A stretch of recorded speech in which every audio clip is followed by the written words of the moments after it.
지난 2016년 이 구글의 알파고와 이세돌 구단의 바둑 대결을 기억하시나요? 이 세기의 대결이 전 세계에서 AI 무한 경쟁 시대에 불을 붙였습니다. 대결이 벌어진 바로 그 해에 중국에서도 아주 주목할 만한 회사가 하나 탄생했는데요. 바로 중국 과학원 출신의 천재 형제가 설립한 이 캄브리콘 테크놀로지라는 회사입니다. 자, 이 회사가 만든 AI 반도체가 중국의 빅테크들에 사용되면서 중국 내에서 가장 가치 있는 스타트업으로 떠올랐는데요. 이른바 중국 AI의 국산화, 중국 AI의 두뇌로 불렸던 캄브리콘, 미국이 최근에 이 회사에 대한 전방위 수출 통제를 단행했습니다. 자, 중국에 미국산 첨단 AI 칩을 공급하지 않는 것은 물론 중국이 AI 칩을 자체 개발하는 것도 어떻게든 막겠다는 것인데요. 이 중국 알파고를 막기 위한 미국의 견제가 점점 거침없어지고 있습니다.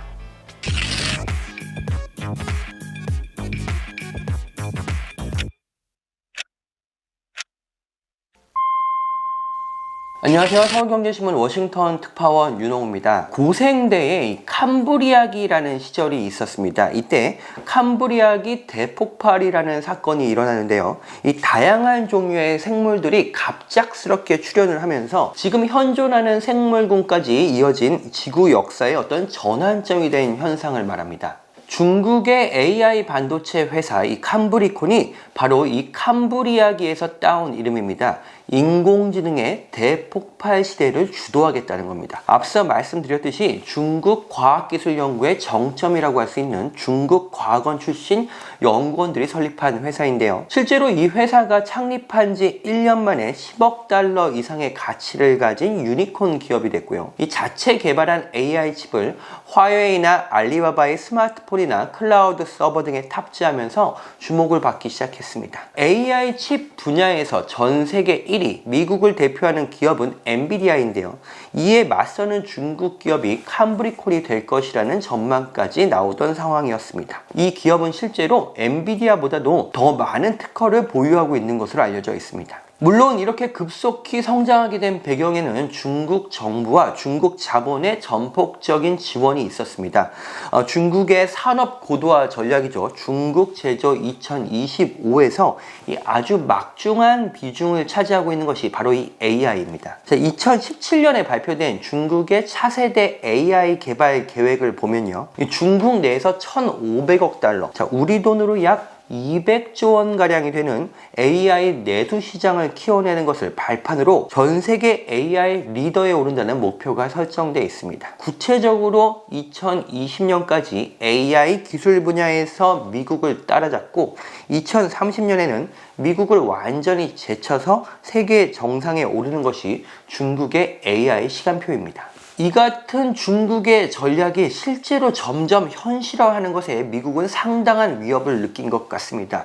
미국 정부는 올해부터 특히 중국 AI 산업에 대한 견제를 전방위로 대폭 강화하고 있습니다. 일단 최근에 발표된 미국 상무부의 새로운 수출 통제 명단이 아주 흥미롭습니다. 총 36개 기업이 이른바 새로운 블랙리스트에 올랐는데 그 중에서 21개 기업이 AI 관련 기업입니다. 캄브리콘은 당연히 포함되어 있고요. 캄브리콘과 함께 캄브리콘이 태어난 중국과학원 컴퓨터기술연구소가 포함되어 있습니다. 중국 AI 칩 기술을 연구 단계부터 완전히 틀어막겠다는 뜻을 분명히 한 것으로 보입니다.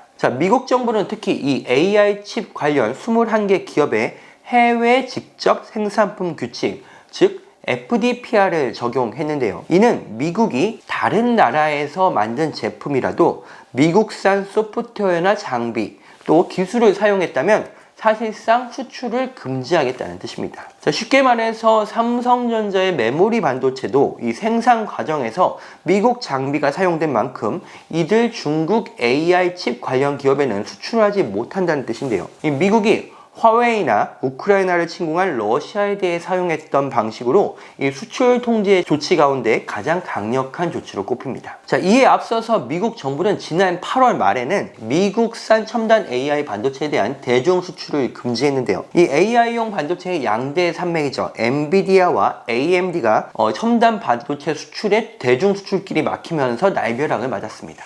자, 대표적으로 엔비디아의 경우에 AI용 그래픽 처리 반도체인 A100과 출시 예정인 신형 모델 H100에 대한 대중 수출을 미국 정부가 금지했는데요. 이 반도체가 없으면 이 컴퓨터가 대량의 데이터를 입력받아서 이를 처리하고 이미지를 인식하고 음성을 이해하는 이 AI의 핵심이죠. 이른바 머신러닝을 하기가 불가능해집니다. 자, 이후에 엔비디아는 이 A100을 저사양 버전으로 바꿔서 A800으로 바꿔서 중국에 공급한다고 발표했는데요. 이 민간 회사가 정부가 정한 사양 이하로만 중국의 AI 반도체를 공급해야 되는 그런 시대가 열린 셈입니다. 자, 그럼 미국의 이 같은 전방위 제재가 과연 어느 정도 효과가 있을까요?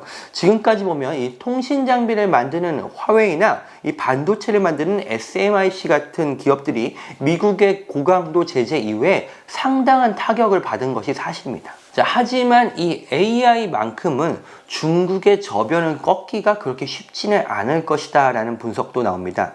이 중국의 AI는 이미 너무나 많은 스타트업들이 주도를 하고 있고요.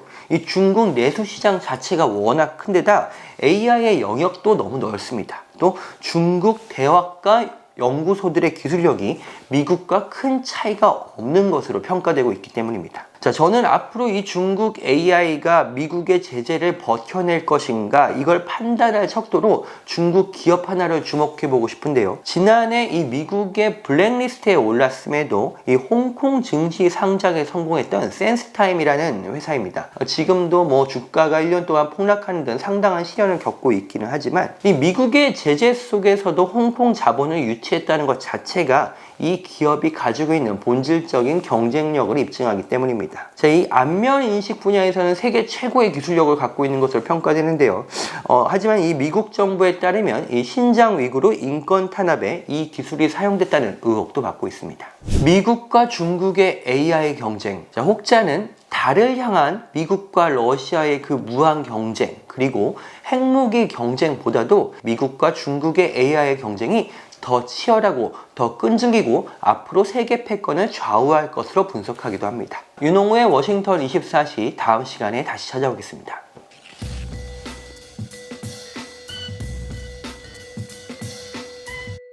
이번 편이 도움이 되셨다면 좋아요와 구독 부탁드리겠습니다. 알림 설정까지 해두시면 다음 편도 놓치지 않으실 수 있습니다.